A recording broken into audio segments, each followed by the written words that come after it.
tellement abordé ce point-là, si ce n'est en arrière-fond. Tu as évoqué le livre. En fait, le titre, évidemment, rappelle le slogan du Grenelle, que vous connaissez tous. Hein. Rien ne sera plus comme avant, entrons dans le monde d'après.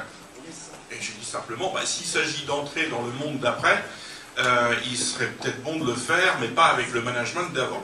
Donc, à quoi peut ressembler ce management d'après, peut-être un management plus intégral, encore que je ne prétends pas du tout décrire un management intégral, mais au moins à partir de l'expérience que j'ai des interventions en entreprise, essayer de voir sur quoi elles peuvent déjà s'appuyer pour aller vers un nouveau type de management. Alors j'ai mis...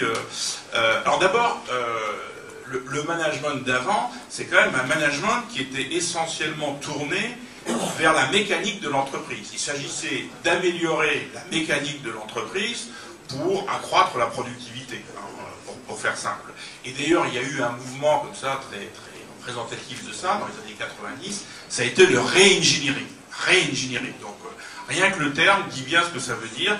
Il s'agit de prendre une mécanique et essayer de faire du engineering. Un ingénieur qui travaille sur la mécanique. Et je pense qu'aujourd'hui, il faut aller au-delà, et je rebondirai bien sur cette notion de philosophie. Moi, j'ai formé un terme que j'appelle reimagineering, justement, un peu en clin d'œil au re-engineering, et ça veut dire qu'il faut aujourd'hui plutôt se préoccuper des questionnements.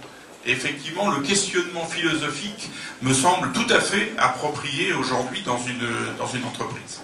Alors, au-delà de ça, sur quoi on peut travailler? J'ai identifié une douzaine de thématiques. La première, c'est un peu celle des entrepreneurs d'avenir.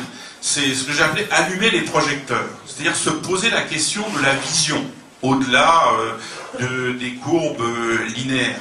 Et ça, c'est aussi la question du long terme, du très long terme.